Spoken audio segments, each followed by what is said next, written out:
क्योंकि अब जनता राजा हो गई तो जनता को समता मूलक होना चाहिए। अब हम वोट डालते वक्त क्या करते हैं, अब राजा के कर्तव्य हमको पूरे निभाने पड़ेंगे। अब लोकतंत्र है, अब आप अपनी जिम्मेदारी ठीक से नहीं निभा रहे, आपने बहुत सोच समझ के वोट नहीं डाला, आप तो ऐसे ही डाला, अरे ठीक है कोई दिक्कत नहीं है, तो आपने गड़बड़ करी, आपने समता नहीं रखी, आपने अपनी कोई जाति का व्यक्ति देख लिया। वरना इस कली काल के अंदर बहुत ही परेशानी के अंदर हम फंस सकते हैं बगैर कुछ किए भी, और हम सोचेंगे कि ऐसा क्यों हो रहा है, ये दुख क्यों आ रहा है, इसका यही कारण। नमस्कार, जय बजरंगबली। अब लोकतंत्र में क्या हुआ, क्योंकि कली काल महत्वपूर्ण हो गया, कली काल के अंदर कली ने सब उल्टे काम करने शुरू कर दिए, सारे अधार्मिक काम करने शुरू कर दिए। अब कलयुग के अंदर लोकतंत्र आ गया, लोकतंत्र आ गया तो लोकतंत्र के अंदर क्या हुआ, राजा कौन हुआ, राजा जनता होती है क्योंकि वो चुनती है। तो अब राजा कलयुग के अंदर कौन है, जनता है। जनता अंत में जो चाहती है वही होता है, वह जैसे चुन करके लाती है, राष्ट्र का अध्यक्ष जो चाहती है वह चुन करके लाती है, मतलब वो एक तरह से उसका सेवक होता है। लोकतंत्र की परिभाषा में भी कहा गया कि जो भी राष्ट्र का अध्यक्ष है, जो भी कोई है, वो सेवक है। अंतिम जो उसके अंदर निर्णय होता है वो जनता का ही होता है। तो अब जनता को कैसा होना चाहिए, भगवान श्री राम ने भी रामायण में भरत जी के सामने कि राजा को कैसा होना चाहिए, क्या करना चाहिए, तो उन्होंने स्वयं बोला है कि मुखिया मुख सो चाहिए, खान 501। मतलब राजा को बिल्कुल समता रखनी चाहिए, जैसे परिवार के अंदर पिता होता है, जैसे वो पूरी समता रखता है अपने सारे बालकों के प्रति, अपने सारे संतानों के प्रति, ऐसे ही राजा को भी अपने सारे के सारे प्रजा के साथ समता मूलक होना चाहिए। राजा की अगर समदृष्टि नहीं होगी तो उसको दोष लगेगा। जैसे भगवान के अंदर समदृष्टि होती है, भगवान बारिश करता तो देखता है कि इधर बरसाऊं उधर नहीं बरसाऊं, यहाँ पे तो लोगों ने बहुत पेड़ लगा रखे हैं तो यहाँ बरसाऊं, जहाँ पेड़ कम है वहाँ ना बरसाऊं, इस आदमी को दूँ, अच्छा आदमी है तो उसको दूँ, इसको ना दूँ, ये कुछ ठीक नहीं है इसको दूँ, इसको ना दूँ। जैसे घर के अंदर कोई उद्यमी बालक भी होता है, कोई अच्छा भी बालक होता है, परंतु पिता के लिए तो सब कुछ होता है। जब डांटने की बारी आएगी तब बात अलग है, परंतु वैसे तो वो जब खिलाने की बारी आती है सबको एक बराबर खिलाता है। इसी तरह से राजा को होना चाहिए, समता होनी चाहिए, उसको ये देखना चाहिए एक बालक दूसरे बालक को नुकसान तो नहीं पहुंचा रहा। जैसे कि हम पिता देखता है कि भाई एक बालक दूसरे को नुकसान ना पहुंचाए, वह सारे बालकों के साथ एक व्यवहार होता है, परंतु किसी एक बालक में तब थप्पड़ दे देता है जब वो दूसरे बालक के साथ कुछ गड़बड़ कर रहा होता है। राजा को भी ऐसा ही होना चाहिए, जहाँ दंड की जरूरत है वहाँ तो दंड दे, परंतु समता मूलक। अगर उसका खुद का पुत्र भी गड़बड़ करे तो उसके लिए भी उसको वैसे ही दंड देना चाहिए।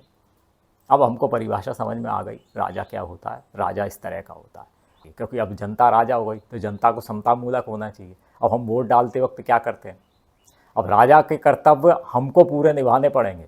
अब अगर हम राजा के कर्तव्य ठीक से नहीं निभाएंगे तो दोष लगेगा। अब कई लोग कहते हैं हम तो बहुत अच्छे काम कर रहे हैं फिर भी दोष कैसे लग रहा है। भाई दोष तो लग रहा है, तुमने कहीं ना कहीं वोटिंग करते वक्त गड़बड़ कर दी। अगर वोटिंग करते वक्त कोई गड़बड़ कर दोगे, ठीक से चुनोगे नहीं जिसको इस देश को चलाना है, तो पूरा दोष तुम्हारे सिर पर आएगा। और यही नहीं, वह जो भी कुछ आगे भी गड़बड़ करेंगे बैठ करके, क्योंकि वो आपके सेवक है ना, नौकर अगर कोई भी गड़बड़ करे तो उसकी जिम्मेदारी किस पे होती है, मालिक पर होती है। दीवार गिर जाए, किसी की बगल की बकरी मर जाए तो किसको देना पड़ता मुआवजा, जो मकान मालिक होता है। तो अब किसी का पुत्र कुछ गड़बड़ करके आए तो किसको सजा मिलती है, पिता को। उसका भुगतान किसको करना पड़ता, पिता को। वो अगर कहीं पर गली में जा करके किसी का शीशा तोड़ा है तो कौन भरेगा, आप भरेंगे ना, आप उसके पिता हैं, आप उसके अभिभावक हैं। ऐसी लोकतंत्र के अंदर अगर जो सरकार आपने चुन करके भेज दी वो कुछ गड़बड़े कर रही है, कुछ भी अधार्मिक कार्य कर रही है, तो कौन है उसका जिम्मेदार है, आप हैं। अब लोकतंत्र के अंदर अगर आप फिर ये सोचे कि हम तो फिर वोट ही ना डालें या नोटा डाला है, तब भी जिम्मेदारी से भागना नहीं चाहिए राजा को। जिस राजा ने अपनी जिम्मेदारी पूर्ण नहीं करी और वो भाग गया, उसको भी पूरा दोष लगता है।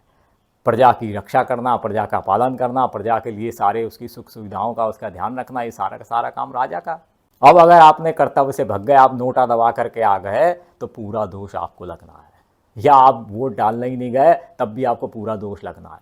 और आपने किसी गलत को चुन दिया, आपने पूरा सोच विचार करके नहीं वोट डाला, आपने किसी शराब के लालच में, किसी और के लालच में आपने वोट डाल करके आए, तो आपने समता तो नहीं रही, आपकी समता खत्म हो गई। आपने जातिवाद के अंदर वोट डाल दिया, समता नहीं रही।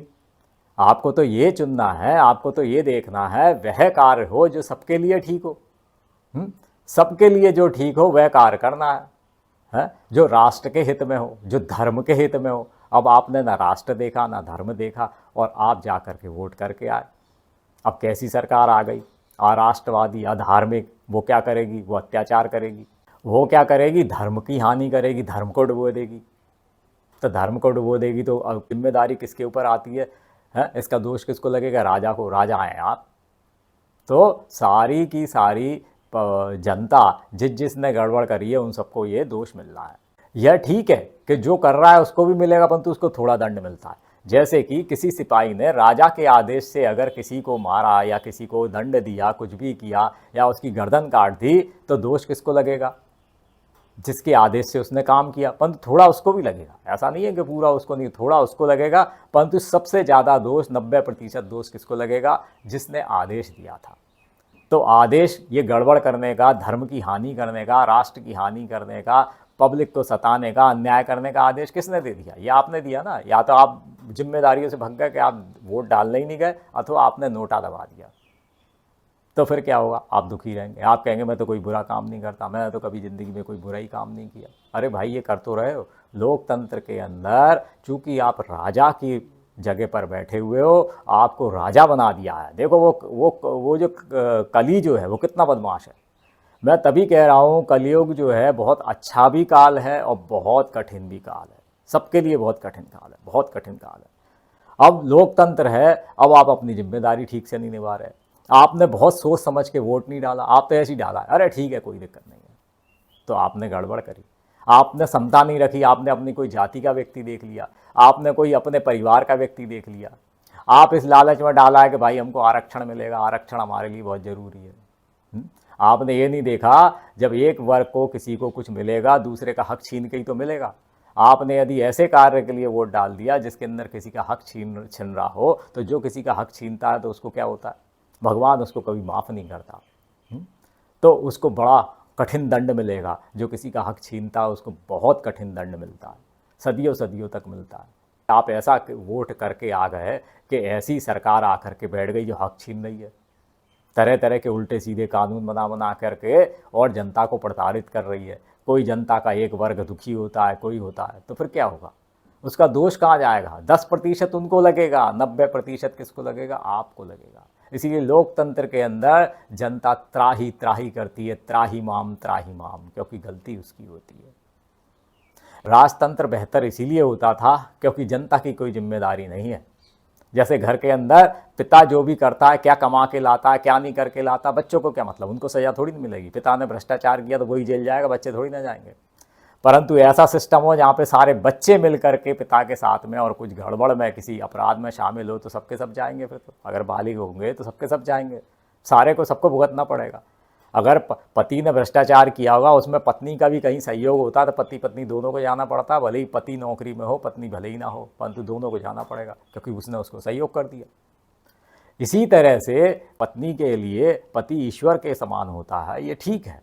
परंतु फिर भी अगर कहीं पति गड़बड़ करता है तो पत्नी को उसको मंदोदरी की तरह से बहुत अच्छे से, उससे लड़ना नहीं है, बहुत अच्छे से ये कहते हुए कि हम आपके साथ ही हैं क्योंकि हम आपकी पत्नी है, तो दोनों एक गाड़ी के दो पहिए के समान है, तो आपके साथ ही चलना है। परंतु आप जो ये कृत्य कर रहे हैं ये ठीक नहीं है, मेरी इसमें सहमति नहीं है और मैं चाहती हूँ आप भी ना करें। फिर भी आप करते तो मैं आपके साथ चलूँगी, मुझे क्या करना है। अगर ऐसी असहमति अगर कोई पत्नी मंदोदरी की तरह रावण के साथ जैसे मंदोदरी दिखाती थी, ऐसी अगर दिखाती है तो उस पत्नी को भी दोष नहीं लगता, वरना पत्नी को भी दोष लगता है। हमने देखा है जिनके पतियों ने गड़बड़ करी हुई है, पत्नियां सारा झेलती है, पूरा का पूरा दंड पत्नियों को मिलता है। हमने उनको बिस्तरों पे पड़े पड़े एड़ियाँ रगड़ते हुए देखा है, पति नहीं रगड़ते। या वो करते तो बाद में अगले जन्म में भुगतेंगे, वो भी भुगतेंगे, परंतु पत्नी को तो हमने इसी जन्म में भुगतते देख लिया। तो जो जिसकी भी अगर सहमति आपने दिखा दी तो आपने लोकतंत्र के अंदर तो आप तो स्वयं ही राजा हैं, आप तो सहमति के आप तो आदेश दे रहे हैं। आप तो आदेश दे रहे हैं कि आओ हमारे सैनिकों के गले काट काट करके ले जाओ, तो उस सैनिक का जो गला कटवा दिया अगर किसी ने बैठ करके वहाँ पर, दोष किसको लगा? उस जनता को लगा जिसने वोट दे दिया। किसी की भी हत्या हुई, दूषित नीतियों की वजह से कोई प्रताड़ित हुआ, कोई सताया गया, किसी का हक मारा गया, तो किसको दोष लगेगा? जनता को लगेगा, जो वोट डाल करके आया, अथवा जो वोट नहीं डाल करके आया तब भी, क्योंकि आप अपनी जिम्मेदारी से भगे, या नोटा दबाया है तब भी आपको लगेगा दोष। इसलिए लोकतंत्र जो है वो बड़ा ही, हालांकि इसको कलयुग के अंदर इसकी प्रधानता है, परंतु फिर भी धार्मिक रूप से राजतंत्र की ही मान्यता है, क्योंकि उसके अंदर जनता, हमारे आपके जैसी जो जनता होती है वो सुरक्षित होती है, उसको कहीं कोई दोष नहीं लगता, उसका प्रारब्ध नहीं बिगड़ता, उसका कोई भाग्य नहीं बिगड़ता, वरना तो बैठे ठाले में करे कोई और भरे कोई वाली स्थिति है। तो कलयुग में यही होता है, करता कोई है भरता कोई है। पति गड़बड़ करता, पत्नियां भुगतती है, क्यों? क्योंकि वो सहमति दिखा देती है। असहमति मंदोदरी की तरह से, रावण के साथ में मंदोदरी ने कभी सहमति नहीं दिखाई, उसके साथ भले ही चलती थी परंतु उसने कभी वो उसके साथ सहमत नहीं रहती थी। लोकतंत्र जो है वह कलयुग का प्रधान तत्व तो है, परंतु इसके अंदर दोष है। लोकतंत्र में भी जो एकल पार्टी सिस्टम है, जहाँ सिर्फ एक ही पार्टी का सिस्टम होता है, तो वहाँ पर चूंकि जनता सीधे प्रत्यक्ष तौर पे नहीं चुनती है, तो वहाँ पर भी वास्तव में देखा जाए तो वहाँ पर भी जनता बरी हो जाती है। तो बहुत सजगता से कलयुग के अंदर वोट करना, ये नहीं सोते सोते चले गए कुछ भी कर लिया, नहीं, बहुत विचार से, और भले काम कितने भी आप कैसे भी कर लें, परंतु वोट देते वक्त आपको बहुत ही ज़्यादा विचारवान होना चाहिए, बनना पड़ेगा, वरना ऐसे दोष लगेंगे कि जन्म जन्मांतर तक आपको मुक्ति नहीं मिलेगी, जन्म जन्मांतर तक भोगेंगे। इसीलिए कलयुग के अंदर जो एक बार लिपटा तो लिपटता चला जाता। अब आप कहो तो मैं तो बहुत अच्छा कर रहा हूँ, रोज़ मंदिर भी जाता हूँ, बड़ा अच्छा काम कर रहा हूँ, किसी को सताता भी नहीं, यही नहीं, बंधु लोकतंत्र के अंदर यही है कि आपने अपनी जिम्मेदारियों का निर्वहन नहीं किया। और जो भी कोई व्यक्ति अपनी जिम्मेदारियों का ठीक ठीक निर्वहन नहीं करता तो उसको पूरा पूरा दोष लगता है। आपने शादी कर ली, फिर पत्नी का आप ध्यान नहीं रख रहे, शादी कर ली, बच्चों का ध्यान नहीं रख रहे, आप तो घूम रहे हैं, हमें क्या करना है, हमें क्या करना। अरे आपने जो कर्तव्य ले लिया, जो चीज़ का आपने, जो भी आपने जिम्मेदारी ली है, उसको निभानी पड़ेगी कि नहीं निभानी पड़ेगी। ऐसी आपने, अगर लोकतंत्र है, लोकतंत्र के अंदर आप क्यों रह रहे हैं? अगर आप उस देश के अंदर रह रहे हैं, वहाँ लोकतंत्र है, आपके कहने से तो राजतंत्र है नहीं, चल नहीं रहा, परंतु आप वहाँ पैदा हुए, वहाँ लोकतंत्र है। लोकतंत्र है तो आपको उसके हिसाब से पूरा काम करना पड़ेगा ही। अब आपके ऊपर जिम्मेदारी डाल दी गई, अब कैसे भी आई, आपकी मर्जी थी या नहीं थी, इससे मतलब नहीं है। बहुत सारी चीज़ें हमारी बगैर मर्जी के मिल जाती है, जैसे कि माता पिता की जिम्मेदारी, मान लो शादी करके पत्नी लाए, ये तो हमारे ऊपर है कि हम लाए कि नहीं लाए, और जिम्मेदारी ले के नहीं ले, परंतु माता पिता की जिम्मेदारी क्यों, हम पैदा हुए तो माता पिता की जिम्मेदारी तो अपने आप मिल गई ना। तो अब वो भले ही हमने नहीं लिए माता पिता, परंतु हमको मिले, अगर मिले हैं तो फिर उस जिम्मेदारी को पूर्ण करना पड़ेगा। अब आप माता पिता की सेवा ना करो, माता पिता को बुढ़ापे में सहारा नहीं दो, आप भाग जाओ, तो फिर क्या होगा? दोष लगेगा, पूरा दोष लगेगा। इसीलिए अगर आप ऐसे राष्ट्र में रह रहे हैं, और आजकल तो सारी राष्ट्र ऐसे हैं जहाँ पर लोकतंत्र है, तो फिर जान लीजिए आप राजा हैं, और राजा के पूरे कर्तव्य पढ़ लीजिए। जो राजा के कर्तव्य होते हैं वो आपको करना है, और सबसे बड़ा कर्तव्य राजा का यही है कि उसको समता मूलक होना चाहिए, सबके प्रति समदृष्टि होनी चाहिए। तो जात पात में, इन सब में उलझ के वोट डालना, किसी चीज़ के लालच में डालना, आरक्षण मिल जाएगा, ऐसा हमको मिल जाएगा, हमारे पक्ष में ऐसा कोई कानून बन जाएगा, तो ये बनाने वाला है तो इसके पक्ष में डाल दें, ऐसा कर दें, तो फिर निश्चित जानिए कि आप जन्म जन्मांतर तक उलझने वाले हैं। आपका प्रारब्ध कोई नहीं सुधार सकता। इसीलिए कलयुग में जैसे जैसे सृष्टि आगे बढ़ रही है, जनता धीरे धीरे और दुखों में उलझती जा रही है, और दुखों में उलझती जा रही है। इसलिए अगर आप चाहते हैं कि आपकी मुक्ति हो जाए, आपको मोक्ष प्राप्त हो जाए, आप इसी जन्म से छूट जाएं, तो अपने जो भी कर्तव्य हैं उनको ठीक से निर्वहन करें। आप पिता हैं तो पिता का कर्तव्य ठीक से निर्वहन करें, पति हैं तो पति का निर्वहन करें, और बाकी सभी को ध्यान रखना है कि हम धर्म के अनुसार चलें, हम राष्ट्र के चिंतन में चलें, हम सब धार्मिक बने, भगवान प्रभु राम की आज्ञा के अनुसार चलें। और जो कोई ऐसा कोई हो जो राम का शत्रु हो, जो राम का ही शत्रु हो, तो उससे जरा बच करके चलें। शक्ति है तो उसको बिल्कुल जवाब दें, शक्ति नहीं है तो उसको त्याग दें, जैसे कुत्ते को त्याग देते हैं ऐसे ही उसको त्याग दें। वरना इस कली काल के अंदर बहुत ही परेशानी के अंदर हम फंस सकते हैं बगैर कुछ किए भी, और हम सोचेंगे कि ऐसा क्यों हो रहा है, ये दुख क्यों आ रहा है, इसका यही कारण। अब थोड़ा सा अगर अपन एक ऐतिहासिक रूप से भी बात कर लें तो आप देखें, भारत जो सोने की चिड़िया था वह जब यहाँ राजतंत्र था तभी था। जब लोकतंत्र जिन जिन जनपदों में रहा, वैशाली जैसों, तो वहाँ पर मलेच्छ बढ़ गए। मलेच्छों ने कब्जा कर लिया, अधर्मियों ने कब्जा कर लिया, राक्षसों ने कब्जा कर लिया। वहाँ पर जनता सदैव दुखी पाई गई, वहाँ की जनता सुखी नहीं थी। भारत का जो स्वर्णिम काल है वो राजाओं के समय में ही था, राजतंत्र के समय ही था। उसका ही धार्मिक महत्व है और किसी का धार्मिक महत्व नहीं है। परंतु कलयुग के अंदर क्या करें, कलयुग बहुत बदमाश है, वह सबको सताता है। तो उसने ये नया तरीका ढूंढ लिया, लोकतंत्र कलयुग उठा करके ले आया, अब सब परेशान।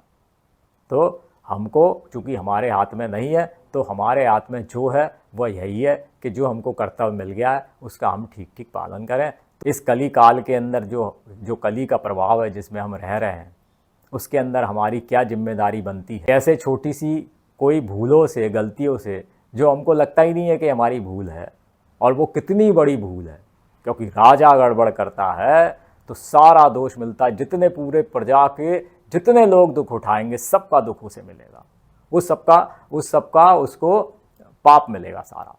जैसे अगर एक कमांडर ने कोई गलत आदेश दिया तो जो सैनिकों ने जो कष्ट उठाया या जितने सैनिक मर गए उसके गलत आदेश या गलत निर्णय की वजह से, उसका सारा का सारा दोष उसको ही लगेगा। अदालतें भी यही देखती हैं, जब जांच होती है तो यही देखती हैं कि कौन व्यक्ति के आदेश से कौन सा काम हो गया, किसने दिया था। तो जो बड़े अफसर होते हैं उनको पूरा जितना भर भी गड़बड़ हुई है सारा हर्जाना भुगतना पड़ता है, उसकी पूरी की पूरी सज़ा उसकी मिलती है। तो जब यहाँ की अदालतों में ऐसा होता है तो उसकी अदालत में भी यही होता है। वरना तो हम बहुत अच्छे काम करें, बहुत टोट के अपना लें, बहुत कुछ कर लें, फिर भी हमको नीचे गिरना ही गिरना है। यह जन्म तो जाएगा ही जाएगा, अगले भी पता नहीं कितने जन्मों तक ऐसे ही भटकेंगे। तो अगर कलयुग के अंदर पैदा हो गए तो भैया जो जो कर्तव्य मिल रहे हैं उनका ठीक से निर्वहन करें, नहीं करेंगे तो बहुत फंसेंगे। अपने कर्तव्यों का पालन पूरी सच्चाई से करें, सच्चाई के रास्ते पर चलें, धर्म के रास्ते पर चलें, क्योंकि धर्म और सच्चाई एक ही है। तो हम इसको ठीक से ध्यान रखेंगे। आप सभी को जय श्री राम।